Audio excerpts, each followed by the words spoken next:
আসসালামু আলাইকুম রহমতুল্লাহি ওবারাকাতুহু। সো আজকে চলে আসলাম দেশ বাংলা ফ্যাশন থেকে, আমি মোহাম্মদ হোসেন। সো অনেকে জানেন যে ইসরায়েলটা হচ্ছে ফিলিস্তিনের উপর কিন্তু অনেক কিন্তু অত্যাচার বলতে কি বোম এটা সেটা।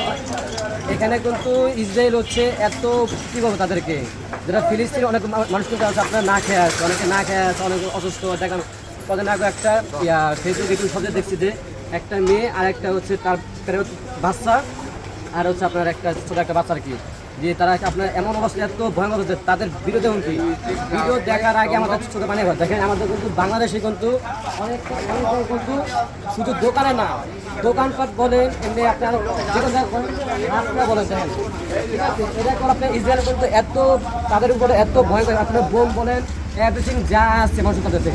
আশা করি আপনার সৌদি আরবে যা মুসলিম যা কান্ট্রি আছে আপনারা কিন্তু সকলেই আমাদের থাকবেন, ঠিক আছে। ওরা হচ্ছে এইগুলো কিন্তু খুবই ভয় করতেছে, যেটা কিন্তু ফিলিস্তিনটা কিন্তু আমরা সবসময় যারা আমরা টাকা দেয় না, আমরা সম্মান দেয় না, আমরা কথা দেয় না, আমরা যদি পারি আমরা তাদেরকে খাওয়ান কন এটা কন সেটা কন, যে যেভাবে আমরা পারি তাদের আমরা সাহায্য করবো। সো আপনারা সব বুঝতে আমার কথা।